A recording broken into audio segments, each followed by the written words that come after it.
Nous estimons que la dette s'analyse d'abord de par ses origines. Les origines de la dette remontent aux origines du colonialisme. Ceux qui nous ont prêté de l'argent, ce sont ceux-là qui nous ont colonisés. Ce sont les mêmes qui géraient nos États et nos économies. Ce sont les colonisateurs qui endettaient l'Afrique auprès des bailleurs de fonds, leurs frères et cousins. Nous étions étrangers à cette dette. Nous ne pouvions donc pas la payer. La dette, c'est encore le néocolonialisme où les colonisateurs se sont transformés en assistants techniques. En fait, nous devrions dire qu'ils se sont transformés en assassins techniques. Et ce sont eux qui nous ont proposé des sources de financement, des bailleurs de fonds internes que l'on emploie chaque jour, comme s'il y avait des hommes dont le bâillement suffisait à créer le développement chez les autres. Ces bailleurs de fonds nous ont été conseillés, recommandés. On nous a présenté des montages financiers alléchants, des dossiers. Nous sommes endettés pour 50 ans, 60 ans, même plus. C'est-à-dire que l'on nous a amenés à compromettre le peuple pendant 50 ans et plus. Mais la dette, c'est sa forme actuelle. Contrôlée, dominée par l'impérialisme. Une reconquête savamment organisée pour que l'Afrique, sa croissance, son développement obéissent à des paliers, à des normes qui nous sont totalement étrangères, faisant en sorte que chacun de nous devienne l'esclave financier, c'est-à-dire l'esclave tout court, de ceux qui ont eu l'opportunité, la ruse, la fourberie de placer les fonds chez nous avec l'obligation de rembourser. On nous dit de rembourser la dette. Ce n'est pas une question morale. Ce n'est pas une question de ce prétendu honneur que de rembourser ou de ne pas rembourser. Monsieur le Président, nous avons écouté et applaudi le Premier ministre de Norvège lorsqu'elle est intervenue ici même. Elle a dit, elle qui est européenne, que toute la dette ne peut pas être remboursée. La dette ne peut pas être remboursée. La dette ne peut pas être remboursée parce que, d'abord, si nous ne payons pas, nos bailleurs de fonds ne mourront pas. Soyons-en sûrs. Par contre, si nous payons, c'est nous qui allons mourir. Soyons-en sûrs également. Ceux qui nous ont amenés, ceux qui nous ont conduits à l'endettement, ont joué comme dans un casino. Quand ils gagnaient, il y avait plein de débats. Maintenant qu'ils ont perdu au jeu, ils nous exigent le remboursement. Et on parle de crise. Non, Monsieur le Président, ils ont joué, ils ont perdu, c'est la règle du jeu. La vie continue.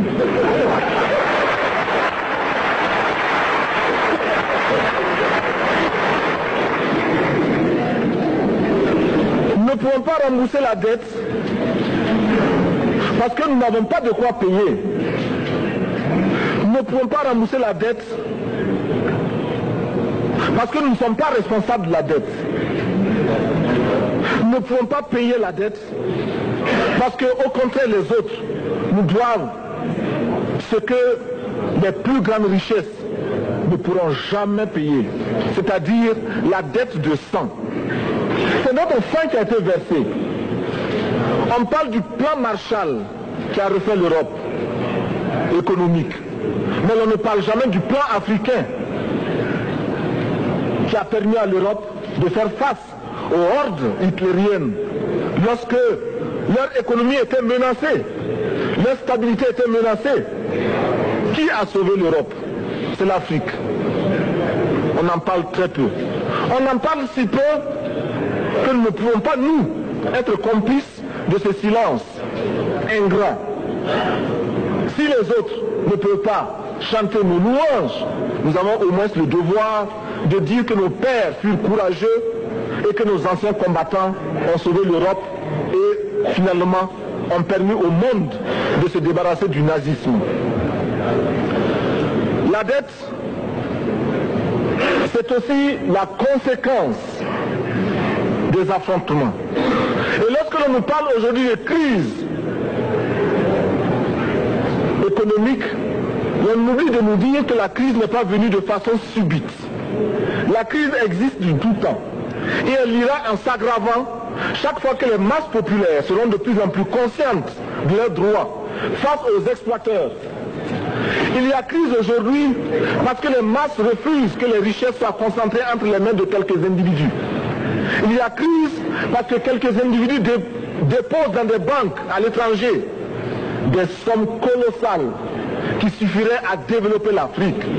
Il y a crise parce que face à ces richesses individuelles que l'on peut nommer, les masses populaires refusent de vivre dans les ghettos, dans les bas quartiers. Il y a crise parce que les peuples partout refusent d'être dans Soweto face à Johannesburg. Il y a donc lutte et l'exacerbation de cette lutte amène les tenants du pouvoir financier à s'inquiéter. On nous demande aujourd'hui d'être complices de la recherche d'un équilibre. Équilibre en faveur des tenants du pouvoir financier, équilibre au détriment de nos masses populaires. Non, nous ne pouvons pas être complices. Non, nous ne pouvons pas accompagner ceux qui sucent le sang de nos peuples et qui vivent la sueur de nos peuples. Nous ne pouvons pas les accompagner dans leur démarche assassine. Monsieur le Président, nous entendons parler de clubs. Club de Rome, club de Paris, club de partout.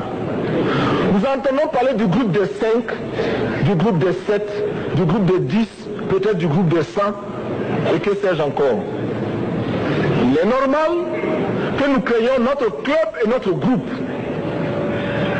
Faisons en sorte que dès aujourd'hui, Addis Abeba devienne également le siège, le centre d'où partira le souffle nouveau, le club d'Addis Abeba.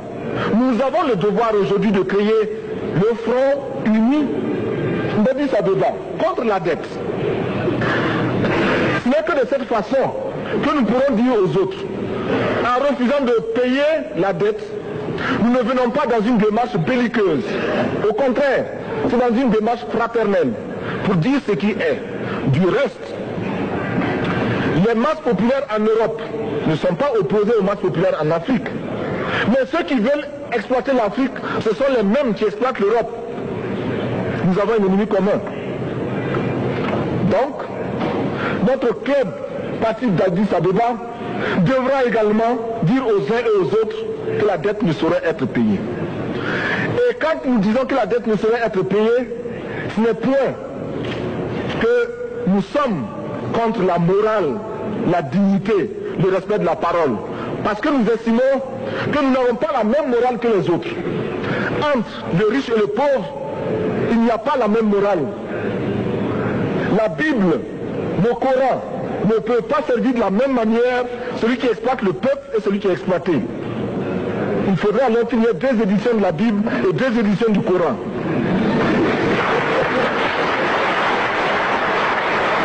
Nous ne pouvons pas accepter qu'on nous parle de dignité. Nous ne pouvons pas accepter que l'on nous parle de mérite de ceux qui payent et de perte de confiance vis-à-vis de ceux qui ne paieraient pas. Nous devons au contraire dire que c'est normal aujourd'hui. Nous devons au contraire reconnaître que les plus grands voleurs sont les plus riches. Un pauvre, quand il vole, ne commet qu'un larcin ou une peccadille, tout juste pour survivre par nécessité. Les riches, ce sont eux qui volent le fisc, les douanes et qui exploitent le peuple. Monsieur le Président, ma proposition ne vise pas simplement à provoquer ou à faire du spectacle. Je voudrais dire ce que chacun de nous pense et souhaite. Qui ici ne souhaite pas que la dette soit purement et simplement effacée? Celui qui ne le souhaite pas, il peut sortir, prendre son avion et aller tout de suite à la Banque mondiale payer. Tous nous souhaitons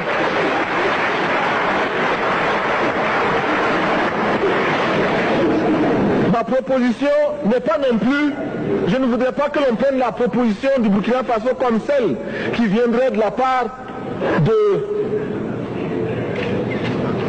jeunes sans maturité, sans expérience. Je ne voudrais pas non plus que l'on pense qu'il n'y a que les révolutionnaires à parler de cette façon. Je voudrais que l'on admette que c'est simplement l'objectivité et l'obligation. Et je peux citer, dans les exemples de ceux qui ont dit de ne pas payer la dette, des révolutionnaires comme des non-révolutionnaires, des jeunes comme des vieux. Je citerai par exemple, Fidel Castro a déjà dit de ne pas payer. Il n'a pas mon âge, même s'il est révolutionnaire. Mais je pourrais citer également François Mitterrand, qui a dit que les pays africains ne peuvent pas payer, les pays pauvres ne peuvent pas. Je pourrais citer Madame le Premier ministre. Je ne connais pas son âge et je m'en voudrais de le lui demander. Mais c'est un exemple. Je voudrais citer également le président Félix Houphouët-Boigny. Il n'a pas mon âge. Cependant, il a déclaré officiellement, publiquement, qu'au moins pour ce qui concerne son pays, la Côte d'Ivoire ne peut pas payer. Or, la Côte d'Ivoire est classée parmi les pays les plus aisés d'Afrique, au moins d'Afrique francophone. C'est pourquoi d'ailleurs il est normal qu'elle paye plus en contribution ici. Mais, Monsieur le Président, ce n'est donc pas de la provocation. Je voudrais que très sagement, vous nous offriez des solutions. Je voudrais que notre conférence adopte la nécessité de dire clairement que nous ne pouvons pas payer la dette. Non pas dans un esprit belliqueux, belliciste. Ceci pour éviter que nous n'allions individuellement nous faire assassiner. Si le Burkina Faso tout seul refuse de payer la dette, je ne serai pas là à la prochaine conférence. Par contre, avec le soutien de tous, dont j'ai besoin,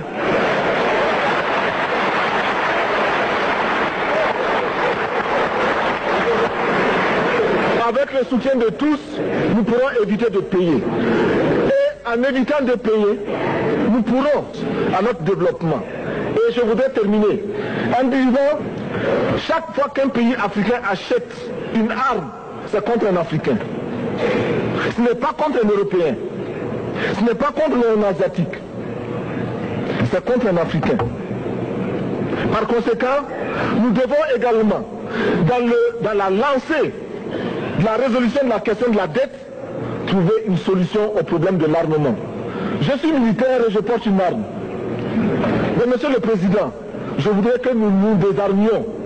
Parce que moi, je porte l'unique arme que je possède et d'autres ont camouflé les armes qu'ils ont.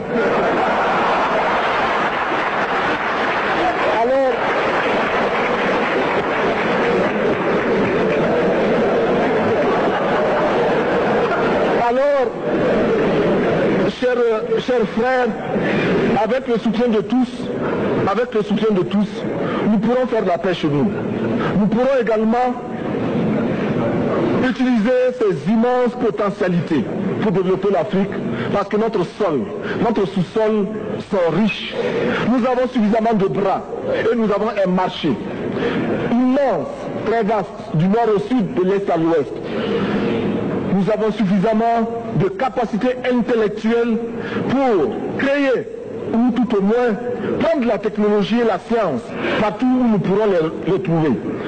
Monsieur le Président, faisons en sorte que nous mettions au point ce front uni d'Addis Abeba contre la dette. Faisons en sorte que ce soit à partir d'Addis Abeba que nous décidions de limiter la course aux armements entre pays faibles et pauvres. Les gourdins et les coutelas que nous achetons sont inutiles. Faisons en sorte également que le marché africain soit le marché des Africains. Produire en Afrique, transformer en Afrique et consommer en Afrique. Produisons ce dont nous avons besoin et consommons ce que nous produisons au lieu d'importer. Le Burkina Faso est venu vous exposer ici la cotonnade produite au Burkina Faso, tissée au Burkina Faso, cousue au Burkina Faso pour habiller les Burkinabés. Ma délégation et moi-même, nous sommes habillés par nos tisserands, nos paysans. Il n'y a pas d'un seul fil qui vienne de l'Europe ou de l'Amérique. Je ne fais pas une défilé de mode, mais je voudrais simplement dire que nous devons accepter de vivre africain. C'est la seule façon de vivre libre et de vivre digne. Je vous remercie, Monsieur le Président. La patrie ou la mort, nous vaincrons.